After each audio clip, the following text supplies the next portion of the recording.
First of all, can I interrupt you for a second? Yeah. I just want to say now we are officially recording also on the Drew Deeks channel. So, hello everybody out there. Hello. We got Paul K. Lemire, who's going to be hosting. We're doing we're doing literally 2 shows at once right now. We're live on internet radio, 4680Q, and with John Philly on here and myself. So, welcome to the Drew Deeks channel here, and this is kind of like a cross-pollination. Yes, it is. Exactly what it is. So, anyway, but I just wanted to welcome everybody. Or a double-double. This is a regular. That's a double. So we're rocking it here, guys. We're just pulling together a show. We had a lot of tech stuff to work out, so I just want to let my viewers know what's happening. So, but we're doing absolutely here live on 4680 Radio. We're on the Drew Deeks channel recording a full in-studio podcast for the first time ever on this channel. So you guys are part of history, right? Wow, there we go. Right? A lot of firsts. Yeah, we've had a lot of firsts in our life, huh, John? Absolutely. So thank you, everybody. Hey, welcome. And so have the Habs. So have the Habs. How about them? Yeah, they've had a lot of firsts. Well, I don't know. I mean, if you look at most Stanley Cup wins, well, we've had that. Yeah, we got that. They're number one, and nobody's ever going to catch us. By the way, never. Impossible. These guys, by the way, impossible. They have seen a lot of the glory days. Let's not mince words here. They're a little older than I am. Okay. So yeah, like grandfather older. But that's why I love you guys, man. But you know what? That means that we saw Rocket Richard play in the 50s, in the late 50s. I saw him play in Stanley Cup games. You did. So, you did. You know, I don't want to give away my age. And, of course, John missed it because he's a lot younger than me. Absolutely. But so this big news this week with Marty St. Louis, man, it blew my mind that he had to go and take care of his son, and we hope his son recovers whatever the problem is. I really haven't found out what, and I'm glad they're kind of keeping it close to the vest. And Habs fans, for the most part, are respecting Martin's privacy, and I don't see anybody pushing big time to find out what it is, but God bless your family, Marty, and we hope everybody is okay. Right? Yeah. Absolutely. I mean, the big thing here with MSL is that we don't know how long he's had this struggle. Number one. I just want to hear that pretty voice of yours. See, I don't know how long he's had this struggle with the family. Kudos to the Canadiens to support him as they are, and as well, I think MSL is still with the team. In a major way. Well, from what I'm understanding is MSL is talking 6 or 7 times a day with the team. So I mean, let's think about. We just went through this thing called COVID, where everybody learned to work remotely. Marty St. Louis is, I believe, working remotely with the Montreal Canadiens. To the advantage for his advantage of being able to look after a family concern, a personal concern, as well as to continue to contribute with the team. And I think this is marvelous. Yeah, and I agree with you, John, because I've read a couple things about that he is getting his messages to the team and to Slafkovsky, who's running the team right now, the coach. And well, obviously when Primo gets a 3-0 shutout and they put Sammy, and I know Martin St. Louis influence is there because it didn't make any sense to me, but we'll get into that a little bit later. But that's fantastic that he's doing that if he is. And they say he was lost maybe for the rest of this season, which is only a month left anyway. But that's a big loss to Montreal because his attitude and his way he works with the players and all that makes a heck of a difference to Montreal. Well, I think what's going to speak volumes is how the team reacts to MSL being away and the fact that they've been setting up this strong family culture within the dressing room, with this group of players.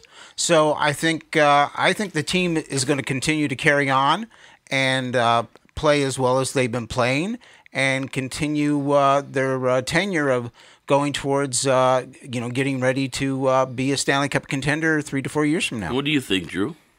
Yeah, I mean, I think that if that's the case, if he actually is talking remotely with the team, that's good. And I mean, first, you got to put family first.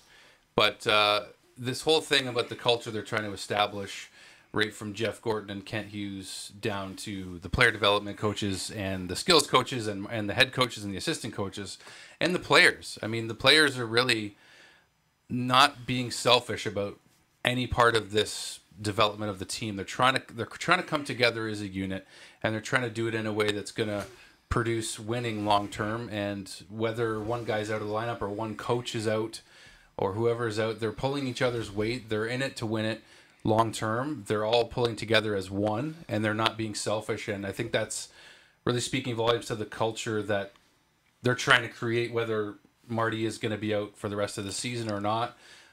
Kirby Dach being out for the rest of the season. We heard that Kirby Dach has been included in meetings with strategizing things on the ice. Like, they're actually including Kirby and getting his opinion on things. And now he's at practice with Christian Dvorak too, which is good to see in a non-contact jersey. But I think that the culture is only going to get stronger and stronger, and having veterans around still, like David Savard, who's still with us, and Mike Matheson, Gallagher, those kind of guys, it's helping to really establish and maintain, because eventually the young guys, as Kent Hughes says, are going to be relied upon to lead and take over. And when you bring up Brendan Gallagher, I mean, he's going through his own struggle with his mother. Yes. You know, his mother's also to Brendan's mother she's going through brain cancer. So obviously that's what the whole thing it comes down to. We follow this team so closely, so passionately, like we've been doing for years, many years for you two. No, these easy. Yeah, but it's a fact. And you know, at the end, ultimately, everyone is still on the same playing field on planet Earth here, right? We all have challenges and adversity that we have to overcome outside of hockey, and that sort of permeates into the public world because games still have to be played and the season still has to go on despite all this stuff. So it's just good to see everybody rallying around. That's what you expect from Montreal fans, to bring out that classness, that classy side that has been instilled in the organization from day one. Yep, and we wish Brendan's mother all the best, and Brendan. Absolutely. We wish Marty St. Louis and his family all the best, and we look forward to seeing them. Well, he's still playing Gallagher, but I look forward to seeing Marty St. Louis come back up. To be honest with you, and a heck of an ovation too, as well. From the Bell Center fans. We do not see. There's no talk of anybody coming in physically to replace MSL in the coaching staff. And I think that speaks volumes as well. Yeah, Latowski is just it's Latowski, Trevor, right? Trevor Lakowski, I think. Latowski, I think it's with a T, but I don't know. Regardless, with a ski. Regardless, Nick Suzuki was saying the other day, you know, is there much of a difference? He's like, no, because Marty and Latowski are talking constantly about lines, about lineups, and so he's fully in tune with what the Canadiens are doing on the bench, and that's why he's able to step in and just continue what Marty's been doing already. Yeah, fantastic. So in our second big news story, of course, is one that Drew Deeks is smiling about all the time, and that is Reinbacher has come to Laval. Yes. And I am looking to watch a game with him playing in it. I'll tell you that right now. Yeah, he's here, and he's not going back. Oh yeah, there you go. That's a big statement right there. He's not going back to Switzerland. I can tell you that is what I mean. So he's not. Apparently, according to Kent Hughes, David Reinbacher is now assigned to the Laval Rocket. As we know, that was big news just a couple days ago. But yep. He's in Laval, and he's going to really now truly begin. This is really the beginning of his major development path with the Canadiens, with the Laval Rocket, and. You know, it didn't go that great in Cloton with Cloton SC or whatever they're called. They had a hard time this year. They didn't have a winning team, so it wasn't like he was able to, you know, soak in the culture until he gets to Laval, where really the culture that they're trying to establish with the Canadiens is also going to carry over to the Laval Rocket. You got John Sedgwick, who just got promoted to general manager of the Laval Rocket. He worked for the Canadiens the last several years. Under Marc Bergevin, now under Kent Hughes and Jeff Gordon. That culture is just going to permeate through Laval, and you've seen the success that Laval's been able to have. They're only a few points out of a playoff spot, so they're close with. But I think somebody has 2 games in hand, right? I believe so. Yes, that's what I read as well. So, but with David coming in now, I mean, you got Logan Mailloux having a good season defensively. You got Justin Bear in there. You add in David Reinbacher on the right side. So are you gonna bring Wah? Is Wah gonna drop down? Wawa might get sent back down, and then they're also saying they could even put Jordan Harris down. I've heard rumors of if they really want to try to boost the left side. I don't know. Will they drop Jack Guy? I don't know. I don't know. I think Jack Guy's going to stay with the Canadiens, but it would certainly be a boost because he certainly gave Laval a boost when he was there. But with David Reinbacher now here in the system, like really in the Montreal system, he's not going to be out of it anytime soon. He's going to be with Laval now and likely starting next season. And we're going to see him start to develop. He's going to be a heck of a defenseman. I know a lot of us were so focused on getting a forward last year that I gave no respect to David Reinbacher in the beginning, much like the Slafkovsky, but I did do my homework on Slafkovsky, whereas on Reinbacher I didn't, not as much. So I'm looking forward to seeing him and get to Laval. Now the eyes are going to turn to him in Laval and see if he can help them make the playoffs. Well, Reinbacher, I mean, was injured, I think, earlier this year, too. He also was injured, too, on top of all of that. So. Yeah, and I know we all sat here when they picked Reinbacher, and we're all looking at each other because we're looking at, okay, you're right. We didn't give him a lot of respect, but he could be a big part of Montreal when he finally gets up to the big club, for sure. For sure. I mean, we're looking at three guys who could be a big part of Montreal: Hudson, Mailloux, and Reinbacher, and that's in the next Chuck? What do you think? 3 years? I could see Mailloux maybe coming up next year. I think he definitely gets Montreal Canadiens games in shot next year. Oh, absolutely. Absolutely. We'll see how he does in, like training camp. I think that'll be the big. To me, I think in training camp. Sorry, but I'm just thinking of Mailloux. The Rocket need to make the playoffs because you need Logan Mailloux. That's when he plays his best hockey. And if you saw him with the London Knights last year, you saw how dominant he was. I want to see Logan Mailloux in a playoff run with Laval. David Reinbacher can come along for the ride, play third pairing minutes, and just soak it all in like a sponge, play meaningful hockey, get used to that North American game. But Logan Mailloux, this guy, I'd be looking forward to seeing how he can do in the playoffs for Laval and really crash and bang back there. It's going to be fun to see. I think Laval just needs to make the playoffs for the sake of these guys. Yeah, I think Reinbacher, like the biggest thing for him is now to play on NHL ice surface, ice size. That'll be a big thing for him. I think as well. I think Reinbacher and Hudson will be a defensive pairing next year on the Laval Rocket. It would be cool. So I'm trying to figure out how that works, right? So Lane Hudson is coming out of Boston, out of Boston University or Boston College. Because Fowler's at Boston University, right? That's the difference. There's and then there's Boston College, Yeah, so Jacob Fowler, gosh, we could talk about him for a bit. But when it comes to Lane Hudson, he'll be signed as soon as their playoffs end. But they expect Boston College to go relatively far. He's playing with Macklin Celebrini, for goodness sakes, and Alex Tuck, and players that have a heck of a lot of skill and talent.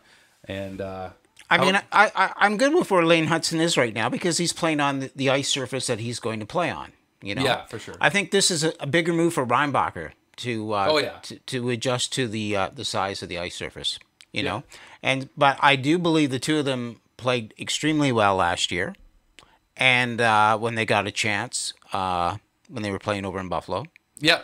Well, actually, Hudson, they didn't play in Buffalo. They played in development camp. In development camp, right. Yeah. And I think that I could see them pairing up for next year's AHL Laval Rockets. That's what I was going to ask you guys. So Hudson, once he's signed, he'll be 20 years old. So he would qualify to go to Laval, correct? Absolutely. Yeah. And then Owen Beck, he's had the highest point production total of his OHL career right now.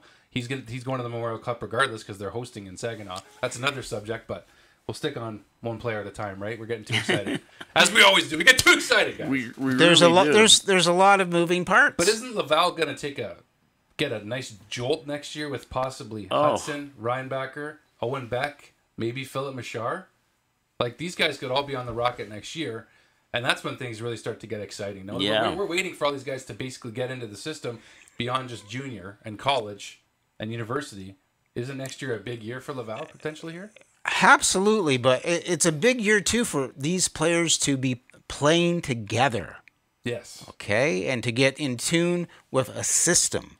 So if Laval is like a mini, system, a mini camp of Montreal, and they get to spend a good year to 2 years in that environment, it should make the adjustment to coming into the NHL much smoother and not have any hiccups, we'll call it. And it'll be nice if they can bring a couple of pairings that have already proven themselves in Laval, like Mayu and Jack were playing phenomenal together. Isn't it nice to have familiarity with a defensive partner that you know their traits when you're up playing in the NHL? It almost gives you a couple of years of experience before entering into the big league, which has got to give you an edge over other competitors. Oh, for sure, guaranteed. That's well said. That's well said, because I think that's the closeness of Laval and Montreal. You know, they're close. Not only are they physically close. They're not the Hamilton Bulldogs anymore. No. Not only are they physically close, but they're close as far as their mentality of coaching. Exactly. And exactly. development. And Yes. development. So this is beautiful, right? It all adds up. Now I'm going to throw a name out there for you guys, and tell me what you think. Yevgeni Volokhin. Goaltender? Sounds like somebody who's in Putin's cabinet. Yeah, Oh, gosh. I don't think so. But We don't want him, then. But he is Russian. But if you never heard of him, he was the 144th overall pick with Montreal when they were picking all those goaltenders. If you remember, well, We picked about 6 or 7 goaltenders last year. This one is tearing up the KHL with outstanding goaltending. As a rookie, he posted a .927 and .219 goals against, with a 26-3 record, 20 wins, 6 losses, and 3 ties. This year, in 18 games, he has a 12-2-4 record with .939 save percentage and 1.58 goals against. 6'3", athletic goaltender. And I'm just saying, keep your eye on this guy. What age is he? He's probably around 18 years old.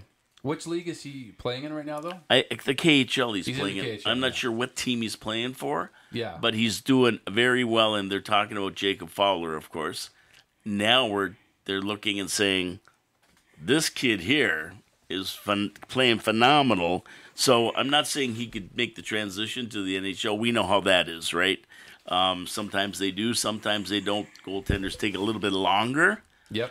But And they're just saying, put a watch on this kid. And I'm excited because... Well, the numbers speak volumes, Yeah. but the competition we don't know about. Well, the KHL used to be like a premier league, but I don't know if it's that much respected anymore like it used to be, like, say, 10 years ago or 8 years ago. I don't know enough about him to really have an opinion, to be honest. Like, those numbers all sound good, and I've been hearing don't pass, like, Keep an eye. keep an eye on this guy. But that's the good thing about Montreal right now, is that they have a lot of defense and goalie prospects, so they're still building from the net out, just like they did with Carey Price and Shea Weber and PK Subban and Markov and all that back in the Bergevin era. But now they're doing it differently because they're trying to they're going to address the forward group, as we know, as soon as possible. But they're still building from the net out, which I like. So that keeps me encouraged that they haven't forgotten how important defense and goaltending is to win a Stanley Cup. So I think that I'm encouraged by the fact that there's so many goaltenders in the system. It's a good problem to have, I can tell you that. Well, yeah, and like they say, if you throw enough, at the wall, some of it's going to stick. So, So it's just encouraging for me as a Habs fan to see reports like this coming out of whether it's Sweden or Switzerland or Finland or Russia or the United States, Hockey League or whatever. It's just nice to see that some of our guys that they've picked haven't been wasted, these picks, Yeah. And you always find that pick in the rough, like a Pasternak or Detroit was the ultimate kings of picking 177th draft guys and making them into NHL Hall of Famers. They built their reputation on that back in the 90s when they were winning Stanley Cup. So I like this kind of stuff coming out. It gives you that hope that, down the road 4 or 5 years, we're going to see some great things happening, and maybe even sooner, right, John? Absolutely. I mean, I think the team has got a challenge in 4 to 5 years. Caden Primo, by the way, 199th overall, 7th round pick. Now he's your backup goaltender for the Montreal Canadiens. 5th round pick, Joshua Waugh. He's up and coming. But you guys were all on board of the Caden Primo staying, and you guys wanted to keep him, and you guys were right. We talked about it earlier this season, right?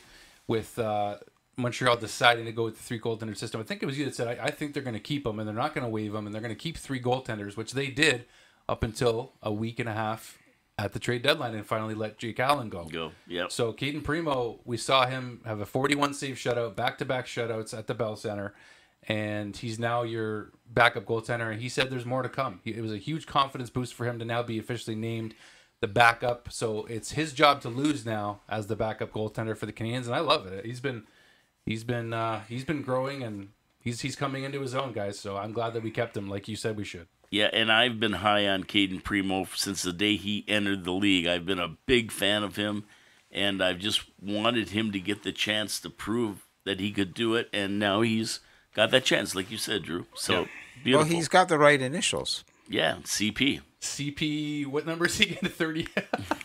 What number is Primo? Oh my gosh, it's 30. He's number 30, right? Well, yeah, he's number 30. Same initials, CP. Yeah, so. he wouldn't want to be 31. No, he's much better than that. No, 31 will be in the rafters pretty There's soon. another debate. It's like 31 will be in the 31 rafters. will be in the rafters. Oh, guys. guaranteed. The Hall of winningest Fame. He'll be in the Raptors. He'll be in the Hall of Fame.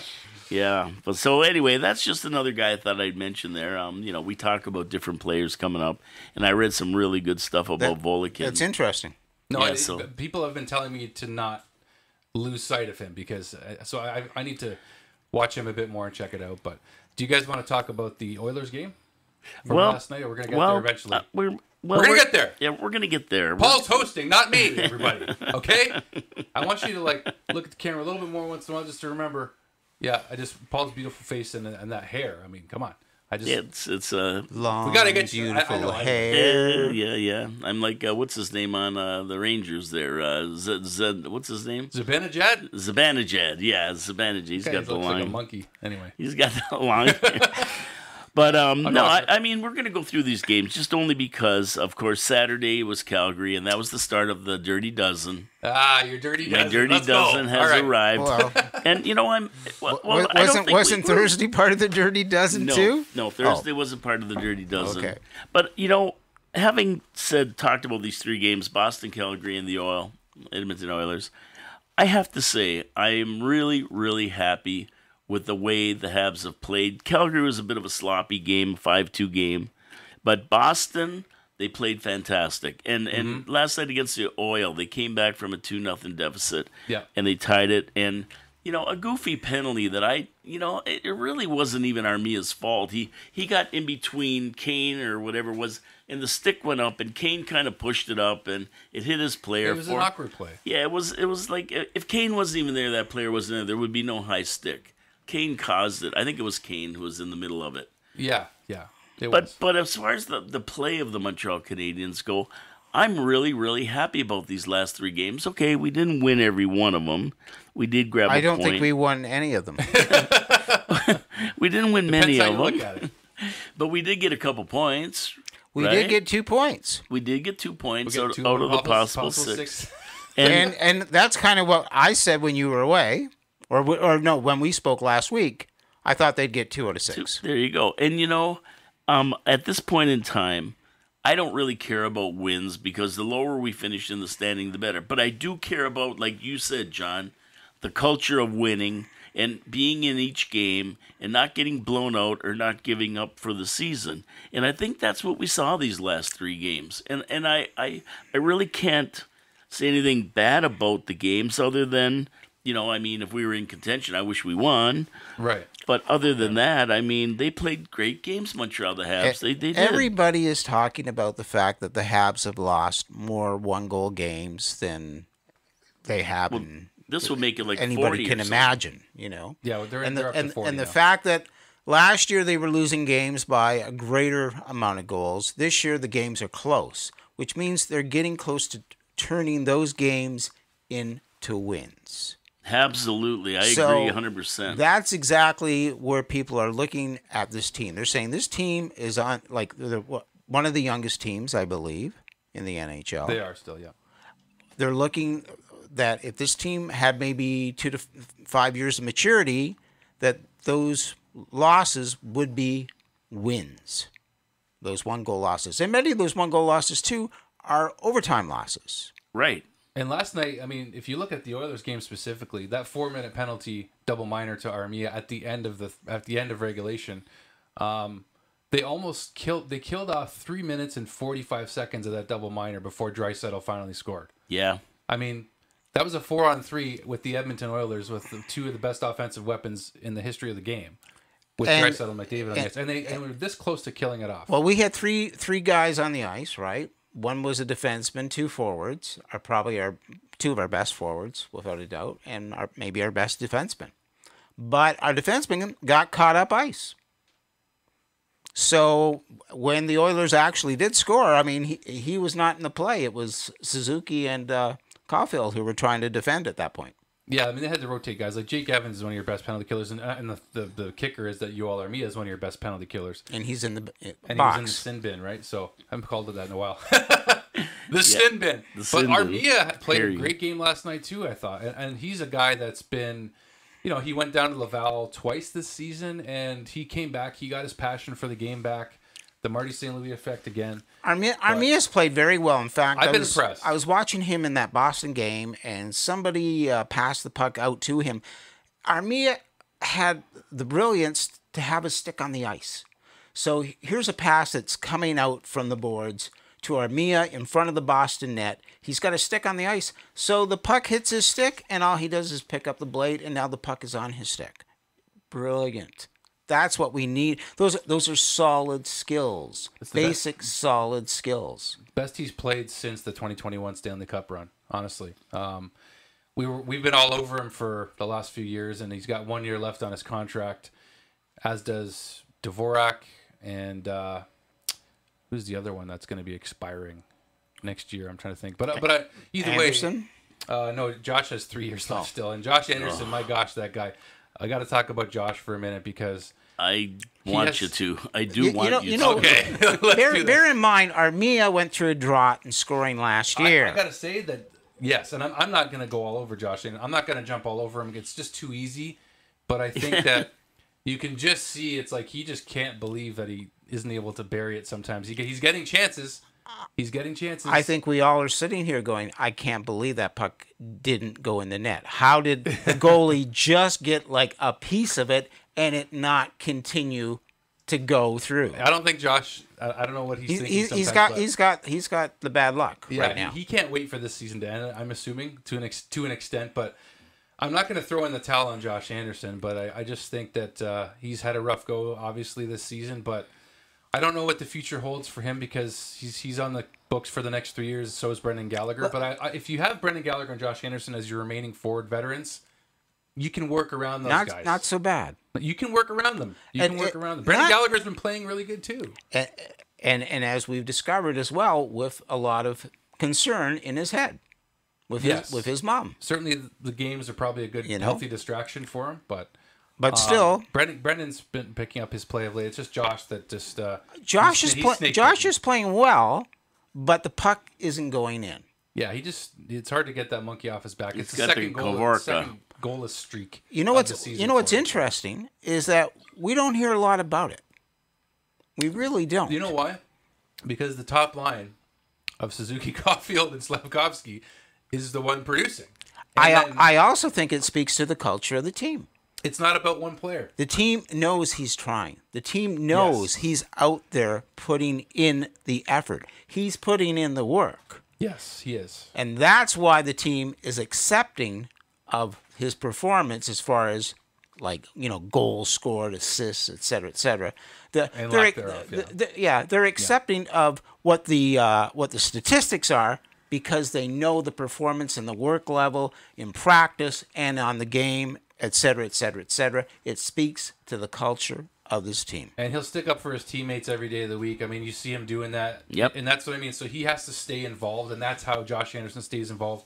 If he's not hitting the score sheet, he's playing physical. He's bringing that presence. He's bringing the veteran, leadership. He's probably a great locker room guy. There's a lot of good things that he brings, but I think that next season maybe he gets different line mates, and that'll help him. But he'll have different line mates on a different team, probably. You think so, eh? Well, I can't condone this. The guy's not producing. Throw him somewhere where he can. Let's get somebody who can. That's how I am with players. I don't get tied to him sentimentally. Yeah. No, I now appreciate that's definitely a wise thing. You never want to get tied to players sentimentally. We saw Bergevin totally do agree. that. Forgive me for readjusting your mic all the time. I just want to hear that pretty voice. Yeah, we saw Bergevin doing that, and the problem with that is that you get bad contracts like Carey Price and Brendan Gallagher out of it. So I hope he figures it all out. But I think you got one more year to figure it out. Yeah, I think eventually they're going to say, well, we're going to cut our losses here and find somebody who can perform. I think, like Paul says, it's like if somebody wants Josh Anderson and you can convert him to an asset, so be it. I think last year was, the year before last, there was a lot of interest, but there wasn't enough to pry him away from the Canadiens. I mean, he just hasn't produced, like Paul said, but it's the numbers hard. aren't there. He was. I'm trying to think of who he played with in the 2021 run because he was great. He was deadly. He was playing good. with. I don't know if it was. I can't think of who it was. If Armia was on the fourth line with Corey Perry and Jake Evans or something like that, and they were a good line. But regardless, I mean, Josh has to find his game. I think next season, when the Canadiens are going to start to hopefully turn the corner, we'll see how they address the forward group in the draft. That's what it comes down to. Is that the draft is where the Canadiens have been the most active under Kent Hughes. So here's the problem with Josh Anderson is that we have players coming up that are performing, that can perform, and Josh is all right. He's good, and he tries, but if there's someone who can step in that we would rather have up there, that's coming from Laval or whatever, then he can only try for so long before they say, you know what.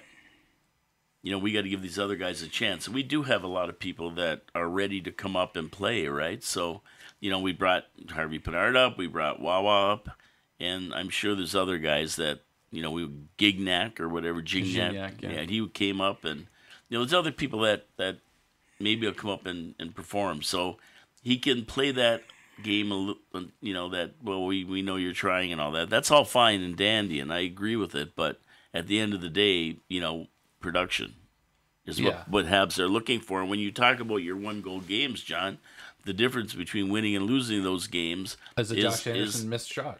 Absolutely. Say Josh Anderson had 25 goals. I mean, who knows? I know, right? I know. So you can only play that with so long, and then eventually you got to either make a move or I mean, where are you going to send them? You can't send them to Laval. So you have to trade them. You don't put them on waivers or anything. Yeah, you waive them. They're just not going to get the value right now. That's why they haven't moved them yet. So he's got 3 years left on his deal after this one. So and we still need players. Yeah, we still do. We still need players, number one. And number two, I mean, you don't want to bring everybody out of Laval. Laval won't be in the playoffs. Yeah, exactly. So so he's an enigma, really. He's like one of those guys has the talent and has the will and has the ability and has the drive. Size, the speed. He's the toughness, but he just isn't putting the numbers up. So I hope it turns around because I like Josh Anderson. Of all those guys, Dvorak and all those guys, Josh Anderson's the guy that I really like, right? So he's just having a very rough go. He is this year, but you never know. I mean, it could turn around in the playoffs. I'm making the playoffs, Josh. In which year? Yeah, exactly. But I mean, it was a great game, and the overtime was kind of sad because Matheson went in, skated the puck in, lost it, and then they came flying back. The back. Boston game now? Yeah. Okay. That was kind of a sad overtime loss for us because it ended really quickly. Because we had possession and we got the face-off and we had possession, and that's what overtime's all about.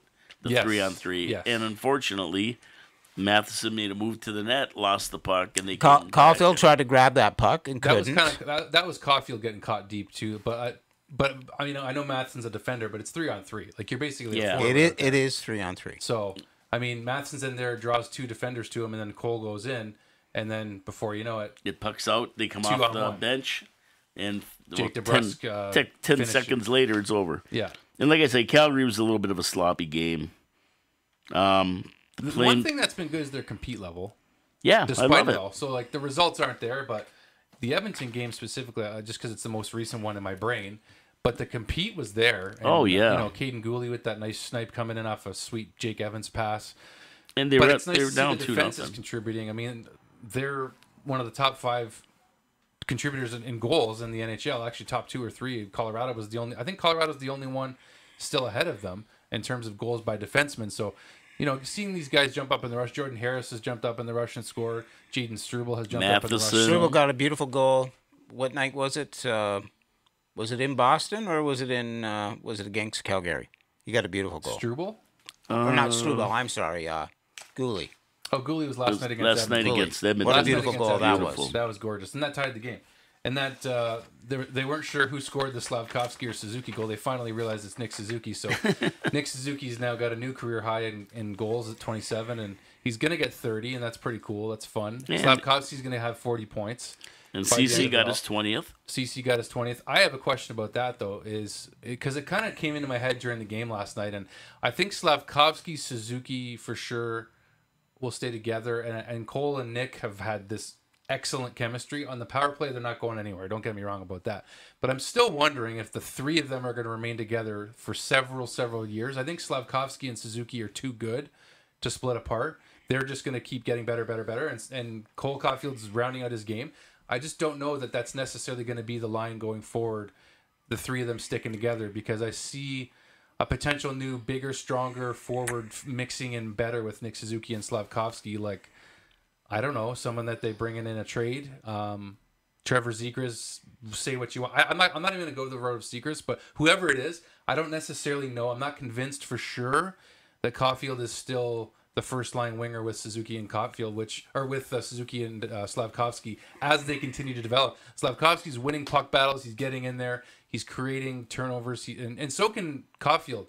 I'm just not sure that the three of them are necessarily going to have to remain together as the Canadiens keep getting better going into their contending window. And I agree with you 100%. And the reason is that I think moving Cole to the second line would take a lot of pressure off of him. And maybe he can get back his scoring touch and get more chances, because the first line's tough. Everybody concentrates on the first line. Everybody who's playing against you concentrates on the first line. Yeah. And taking a little bit of pressure off might give him a little bit more of a chance to score goals. What do you think, John? Is that crazy or what? No, Caufield is not the strongest defender. We know that.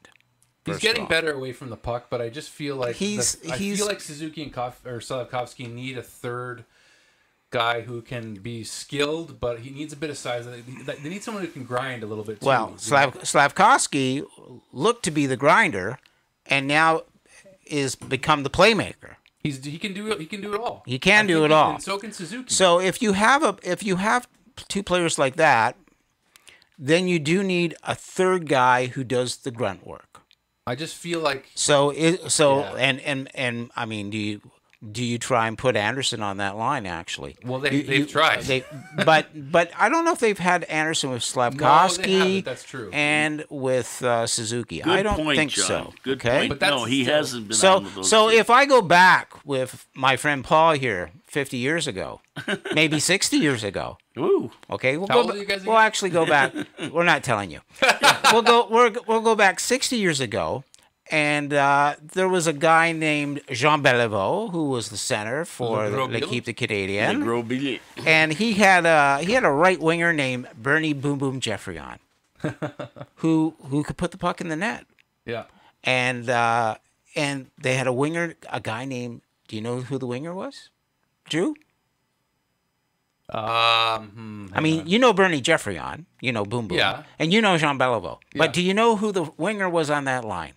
I love this. I love the history quiz. And the whole concept about this is the fact that we know Suzuki and Slafkovsky, but the grinder guy we're not going to remember either. And they had a guy named Dickie Moore. He was the third guy on that line. Is his number retired? No. Okay. I don't believe so. I don't think so. Okay, but I know Dickie Moore. But Dickie Moore was the guy who made that line click. It's kind of like, you got a drummer and a bass player and a guitar player, and somebody's got to keep that beat, whether it be the bass player or the drummer. Yeah. It's got to be one of them, and one of them doesn't get the significance.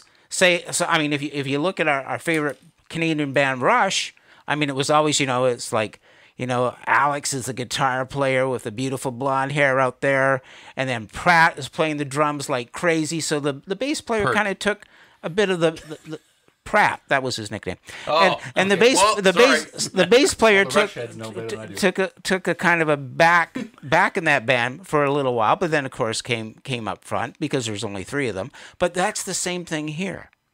You've got to have somebody who's going to go and get that puck out so that it goes to somebody in front of the net, or somebody who's going to pass it again to somebody in front of the net and put the puck in. What about Kirby Dach? Mm-hmm. Kirby Dach might be the guy.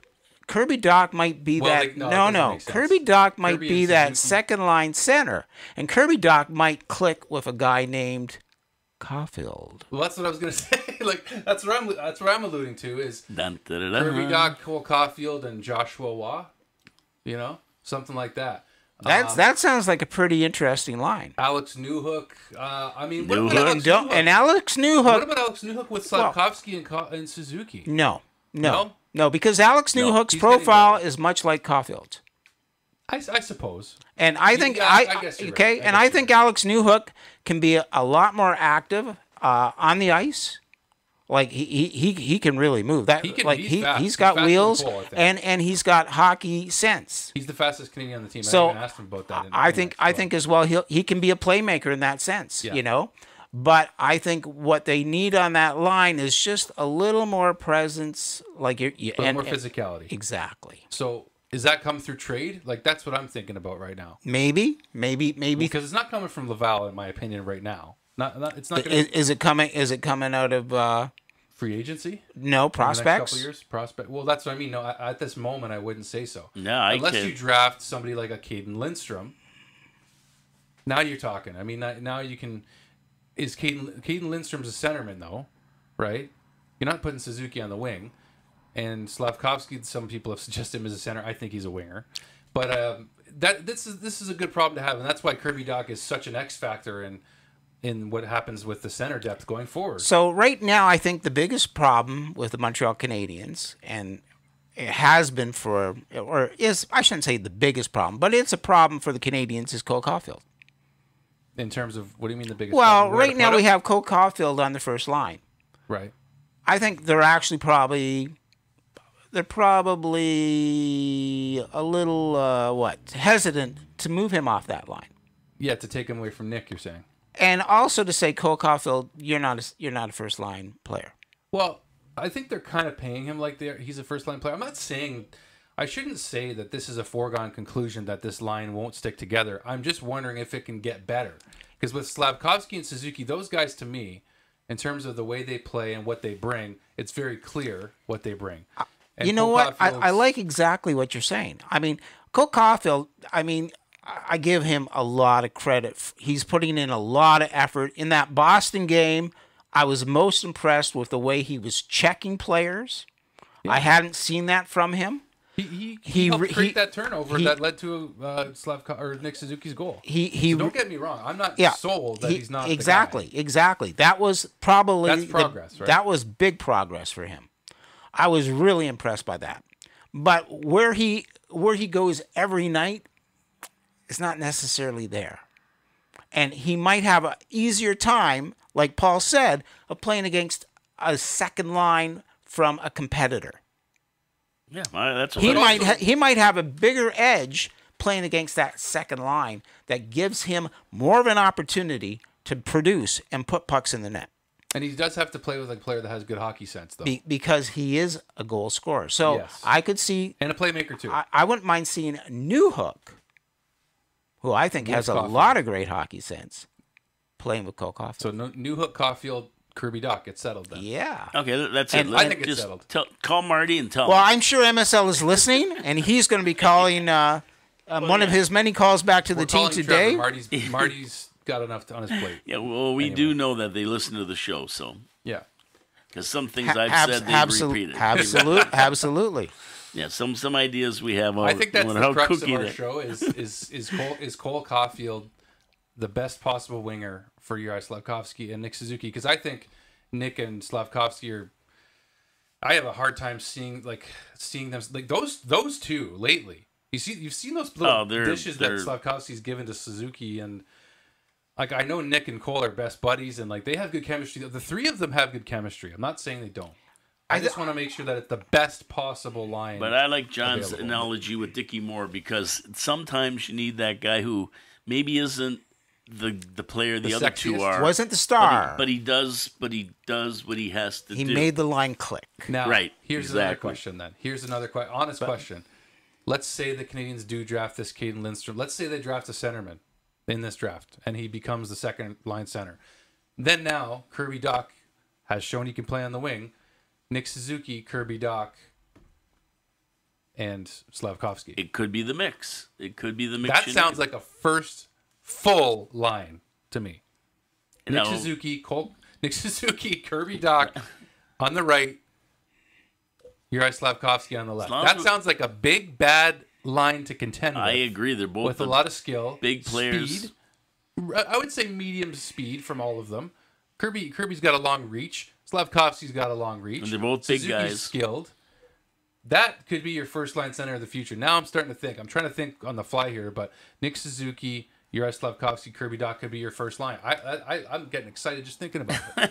Well, you know, we got to make sure we can keep Kirby Dach in the league for more than 2 games a year. That's the problem. That's the first. What do you think about the idea of Kirby Dach on the first line as a winger, not as a centerman? Should the Canadiens get deeper at center? I don't have a problem with that because the Canadiens have to draft or acquire an elite goal scorer.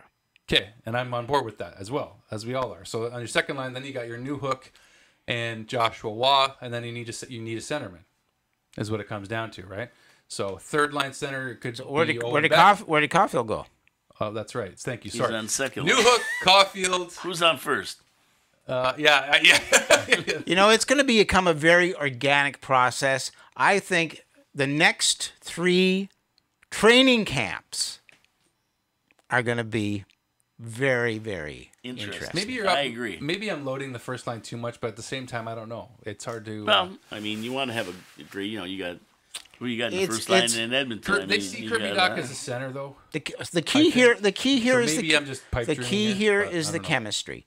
So it's so important to have that duo chemistry. I mean, in Chicago, back if we go 60 years ago, it was Makita and Hall. You tell me who was the third guy on their line. Jim Pappin. Gordie Howe. No, Gordie Howe was in with Chicago. Yeah. Darn it! Well, Jimmy Pappin played later for Chicago. Yeah. Back in like 71-ish. But in Makita 60, Hall 61, and- like when Chicago won the Stanley Cup in What 1961, was it? Makita Hall and I can't remember. Elmer Vasco? yeah, and Moose Vasco. Maybe I don't know. He has no idea what we're talking about, John. Absolutely. Oh, it's okay. It is okay. Just making sure the recording's still But going. we have to move on to the next games, and first of all, though, we have to get John. Who are your trois étoiles pour la semaine dernière? You know, it was a really tough Translation, please. It's really tough to pick 3 stars out of the last week because nobody really stood out to me, to be honest agree. with you. What do you think? That being said, I got a couple in mind. that being said, I think Reinbacher is the 3rd star because now he's coming to Laval. Yeah. You can't pick him. Though. I can pick him, and he's coming. You make your own rules. This is only half your show, okay? He's coming to Laval. He's picking. He's going to stir up the defense in Montreal, not just Laval, good way. but Yes. exactly. And the biggest problem I have with the Montreal Canadiens defensive core is I see way too many goals scored on the goaltender by opponents who are between the last line of defense and the goalie. Way too many people are sneaking in between the defense and the goalie. It's a real problem. It is. Those are much easier goals to obtain. We're trying to score goals with our forward line shooting pucks through people. We very rarely get those opportunities that I'm seeing other teams take advantage of on us. Something's got to be done. I see too many people watching the puck, too many people playing the one man with the puck in our D zone. So who are your 3 stars for the weekend? Did you? So Reinbacher is a star because I think he's going to stir that up now that he's coming. Okay? That's in Laval, though. And what about Yes. Caufield getting his 20th? I was happy for him to get his 20th. Caufield, nice goal, too. Caufield needed to get a goal. Yep. It was a ripper, too. It was a nice one-timer. He needed to get a goal, but again, that doesn't help me in 3 games. Yep. And Armia played a great game. I mean, against Armia's played really well. I mean, I've got to give a star out to MSL. Okay. Because I don't think this didn't happen. I doubt in 24 hours. Mm-hmm. I think MSL has had a struggle with this situation most likely throughout the course of the year or for a period of time. And I think MSL devoted as much time as he could to the Habs and said, I have to go and do this. I think that's courageous on his part.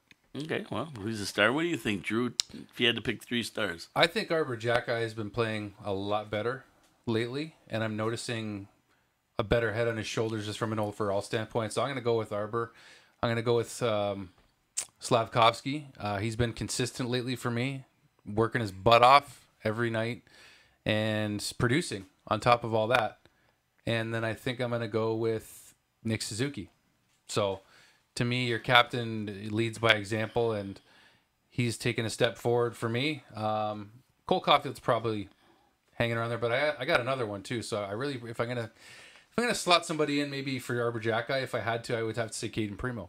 So I'm gonna go with Caden Primo. He held the Canadiens in the game. Well, not last night. That was Montembeault. But played pretty well against Boston. Montembeault played against Boston.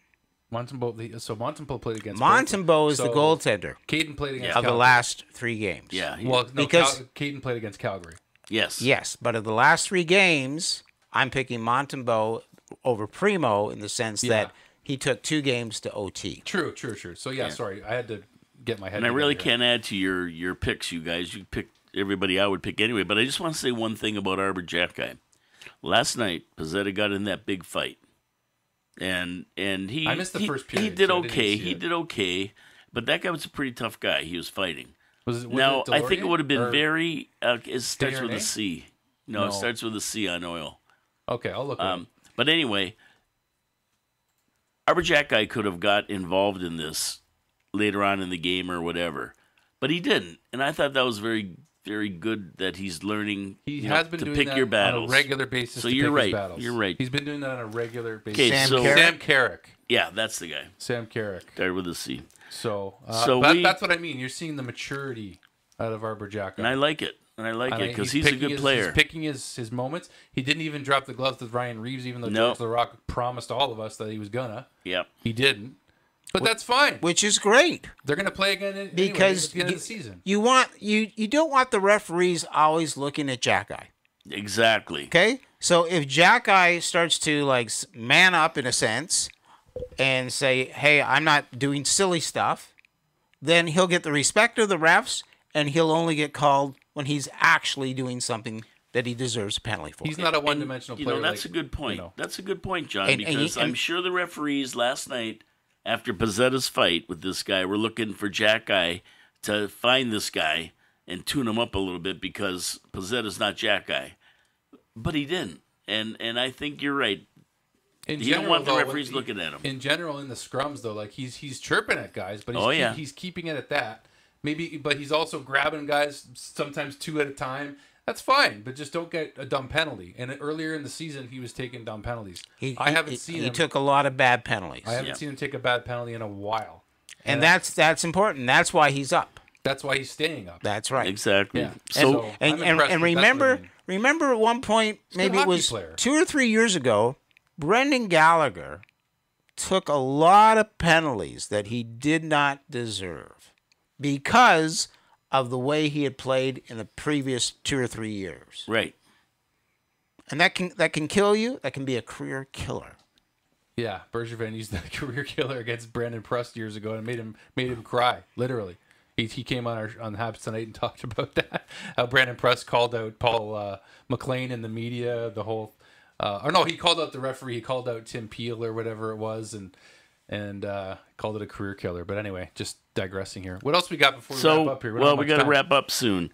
But Thursday, we play Vancouver, 10 p.m. start, Game 3 of the Dirty Dozen.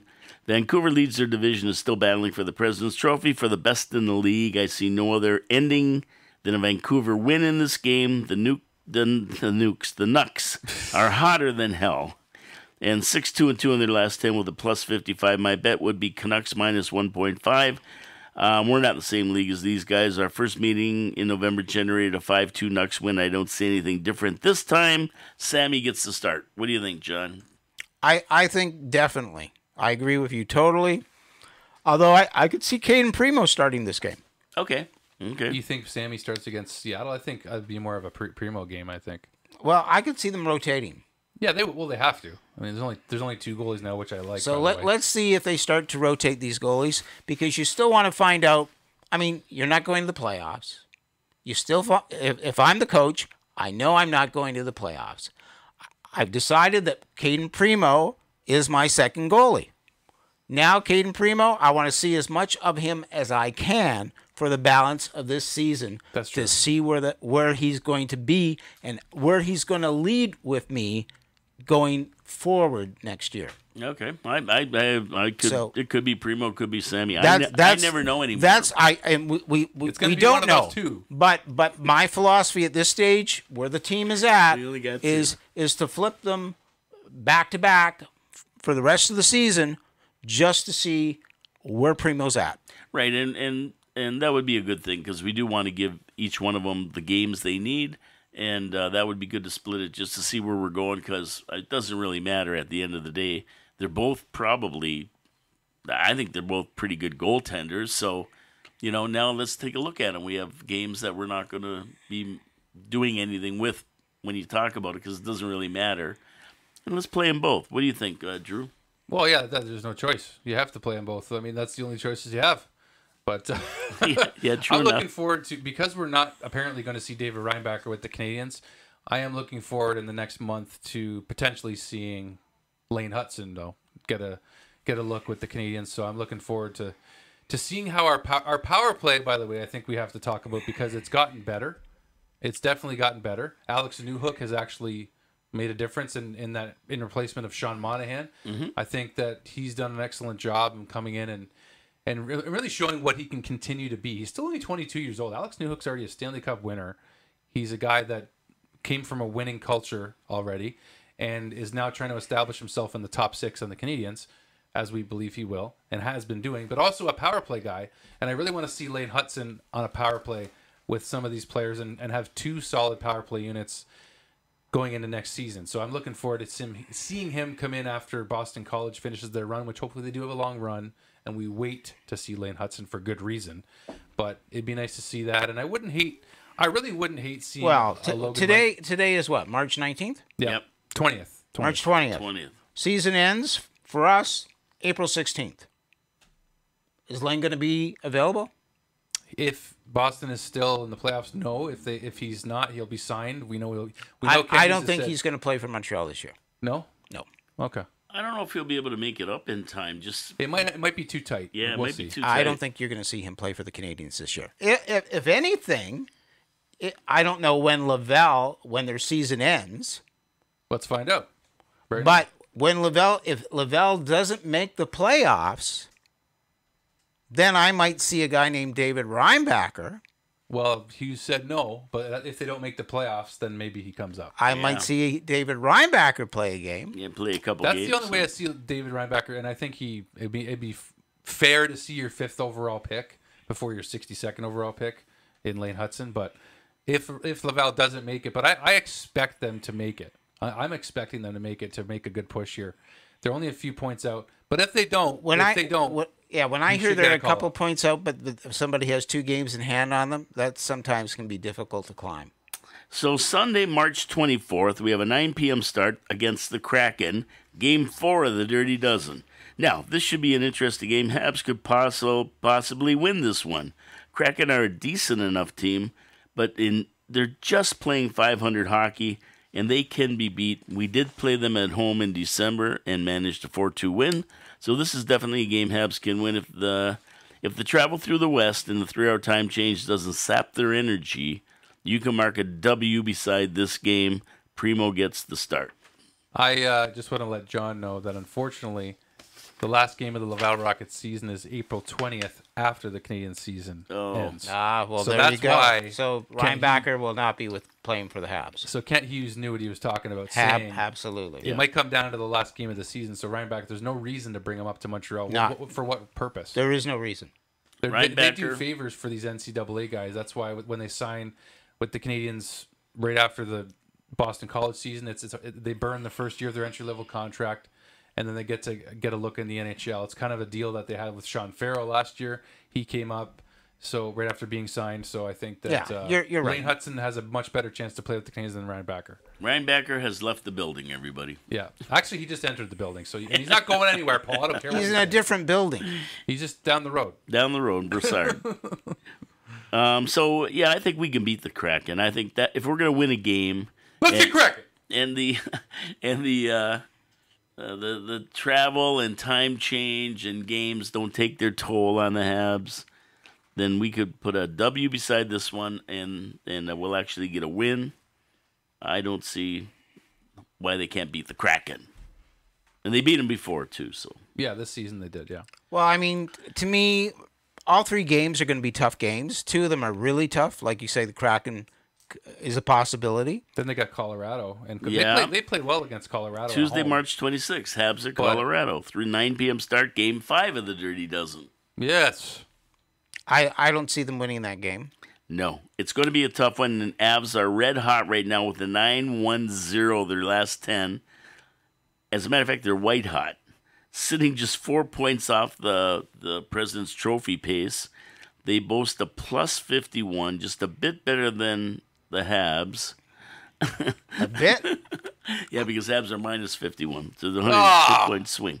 And squeeze out a fourth. 100-goal swing. But we did meet them in January, and we did squeeze out a 4-3 win. Yes, we did. So I take the Habs minus 1.5. If I was a betting guy, and I don't know who's going to get the start. Who knows? At the end of the day, I mean, the Canadians right now, they're sitting in 26th. They need to finish 28th, at least, for me. But I hate looking at it that way, in the sense like, they need to lose this much in order to get a good player in the draft. But I'm more interested in what happens chemistry-wise with this team in these next 3 games. The rest of the way? Yeah, definitely the rest of the way. But in these next 3 games, you're going up against 3 teams that really are much better than your team has performed. So how are you going to approach those games? How are you going to speak to your team and say, what do we want to accomplish here? And then how are we going to accomplish it? How can we win this game? How do we have to play to win this game? Yeah. What do we do? Matchups, line matchups, et cetera, et cetera, et cetera. Do we start to actually plug and play a little? So let's see. Yeah, I think they want to still keep competing. And I love that's that. what they've been doing. I love what they've been doing. I mean, they got unlucky a couple times. They played Boston tough. They played Edmonton tough. Calgary game wasn't that, it doesn't look like 5-2. The score wasn't good for them. Yeah, we didn't play that bad. So maybe if we can take 2 of these games into overtime again and win one, they're actually wins. Yeah, they're actually wins for the culture of the team. Yeah, that's what I was going to say. Yeah, I just want them to right now to the end of the season. What do we got? 15 games, 16 games left. I want them to be competitive. I want them to put the effort in. I want them to put a 60-minute effort in. Win or lose, I want to see them trying, and I'll be happy because we know where we are, and we're only 1 or 2 points out of 28th. I mean, there's 3 teams behind us that could jump us in a heartbeat. So I'm not too concerned about them winning games anymore. I'm concerned about them competing in games to the end of the season, like you said, John. Absolutely. Giving it their best. Their compete has not died tapered down off. One bit. No, and no matter who they're playing, I think they seem to compete even harder against teams that are contenders. So that should encourage us. Well, you know what's funny about teams that are contenders better than them is they play kind of the same style as Montreal. Fast, that skating, passing, and when they get against a team like that, they usually play very good. And unfortunately, we just don't have the parts right now to finish off these games, like the Boston game and the Edmonton game. Now, Edmonton was bad luck with that penalty, but we know, like, there's some of the games that we just don't have the talent right now. We need the tweaks, like John said. We need the line changes, maybe, like you said, and that'll come as we evolve. But at least they're competitive. And against good teams, they're even more competitive because they play the same style. And that's good. And if you're playing against great teams, better teams, for people like Slafkovsky and any rookies, it's just giving them that moment of experience. I mean, that's And it's like anything else, John. When you play better opponents, you become better. You're not going to get better playing dogs. You're not going to learn playing the anything. Ice dogs. Yeah, you're going to get worse. You're not going to learn anything playing against teams that are not as good as you. No, it's like Tiger Woods playing against a guy who plays at Willowdale. I mean, he's going to come down here and ruin the guy. If he kept playing guys like that, he's going to get worse, not better. Yeah. Go play Scotty Scheffler, who I don't know if you watched the golf this weekend, but I heard he won. Yeah. That was a hell of a thing. It was unbelievable. But that's what we're seeing with Montreal. They play the better teams and they step up. They play the worst teams, and they maybe sometimes you go like, they should be able to beat Buffalo, and they get beat 6-1. Yeah, Buffalo's. They're coming up. They're coming on. They're making a move. They're making a push for a wild card. They are, so, but at the end, ultimately, you want to keep seeing your young players develop, and that's what they're doing, and that's why Slafkovsky remained in Montreal this whole season, and now no one's even bringing it up anymore. Yeah, and because look at him. And John says it every week. It's that culture. It's that ideology. They know where they're at, and that includes the players. They know that what they need to do with the time that they have. They're developing. They're working on their skills. They know their playoffs are long out of. But the competitive team game is there no matter who's going to be in the lineup, whether they're going to be here long term or not. You better be competing or you're not going to play. Marty St. Louis has non-negotiables. That's one of them. So they're going to compete or they're not going to play. And they're going to find themselves in the rafters. You know what I mean? So I think that's the most encouraging thing about right now is that every game against top-tier opponents, contenders, Stanley Cup contenders, they're bringing their A game and they're staying in the games. They're losing by 1 goal a lot of these times, which means they're that close. They're that close with this current rendition of the Canadiens. They're that close because that's an encouraging sign that the young guys, they're starting to carry the weight and they're only going to carry it more and they're going to get a lot of help. Kent Hughes is going to give this team a lot of help in the next 2-3 seasons, and then we're going to see who this team's really going to become. Oh yeah, I agree. And John, well, I mean, I know John agrees key, too. Yeah, the key is having experience as well. I mean, you're going to have guys with experience Suzuki coming in with guys with experience. Yeah, the young Suzuki, players are going to be Caufield, they've only played really 2 full seasons, I guess, right? This is their 3rd season. For maybe. Caufield, this is only his 2nd full season. Yeah. So think about that. Exactly. Maybe we have to be a bit more patient. Slafkovsky, it's like a season. More patient with everybody. Slafkovsky, season and a half. Joshua Waugh, he came in halfway through the season. This is not even like it's going to be 1 full season in total. Yeah. Actually, he has played one. He's played 100 and something games, so 82. Yeah, it's like a season and a half. A season and a half. You're right. So you're right. Yeah. So I mean, we got lots to look forward to. I'm not concerned about anything right now, other than them competing to the end of the season. And then you want to maintain a winning habit. Exactly. And like I say, habit.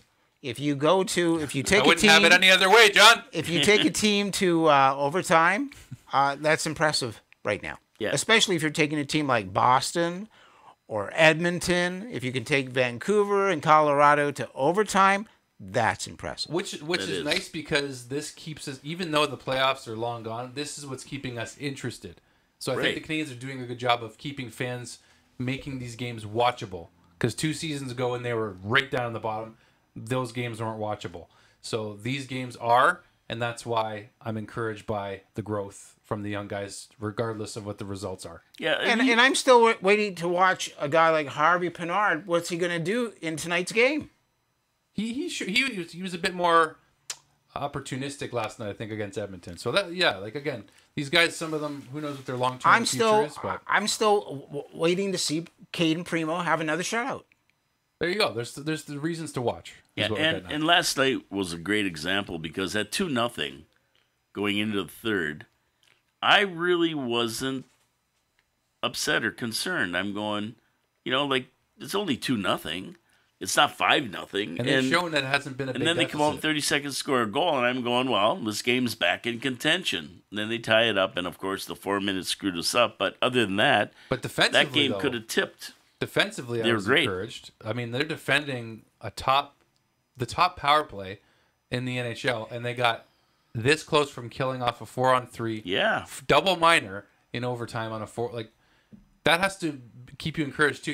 It was a bummer to see them finally get scored on at the end of that overtime, because they were so close to killing it off. For morale and for team growth and all the things we've been talking about all show about the progress of these young players and how important it is to keep it going and the culture, they were that close to having.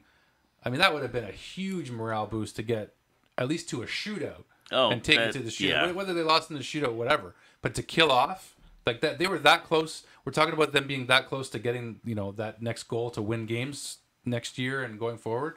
They were that close to killing off a 4-on-3 from the best power play in the NHL. That's encouraging. Unless Colorado's ahead of them, I don't know, one of the two. You gotta love it. I mean, But we gotta wrap up. Any fans that don't like what's going on right now, they just don't get it. I think they don't, because everybody else, including a majority of the fan base, knows where we're at. Yeah. You know why? Because our front office is transparent enough to make it pretty clear what the plan is. They're not holding back. They're answering. Kent Hughes is answering questions that Bergevin never would have answered. He'll talk about players being traded. He'll talk about the interest players are getting in trades.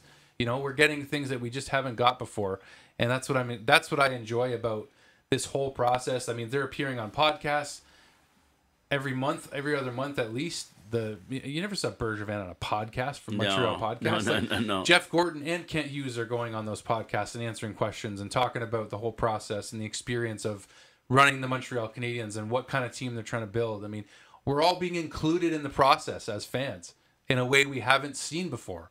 So that's what's making it fun to watch, even when they're losing still. I agree 100%. That's absolutely right. And we know, too, that Waugh will probably go down very shortly to Laval. They're going to get a boost before the playoffs, too, I imagine. Yeah, I imagine that's going to happen. It makes sense, to be honest with you, because we got nothing to prove in Montreal.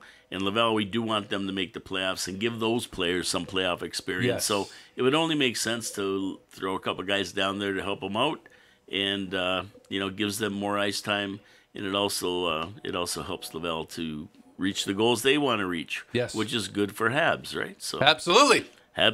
And so with that, I think we're finished here. I want to thank everybody for tuning in. Drew Deek's people, our people, and we'll be back next week at noon with Absolutely. It's every noon we do this party. Live every Wednesday. Every Wednesday. ADQ radio. 40. You give 4680Q. 4680Q radio. .ca. No, it either .ca? one. Either one will see, get you right there. there. It's .ca. Oh, it's on the wall. Yeah, I'm you sorry. know what, though? .ca never worked for a long time.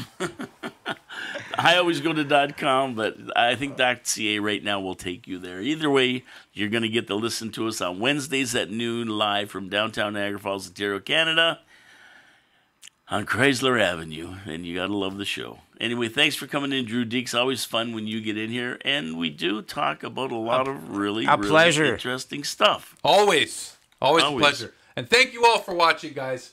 Appreciate it on this episode, this cross episode of Habsolutely and the Drew Deeks channel.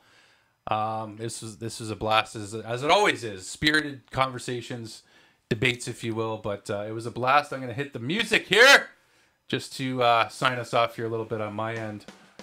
Over here. And I'm sure you're going to do the same on your end. So. Yeah, we're doing the same over here. Au revoir, everybody. Au revoir. Thank you, everybody, for watching. Merci beaucoup. Take care.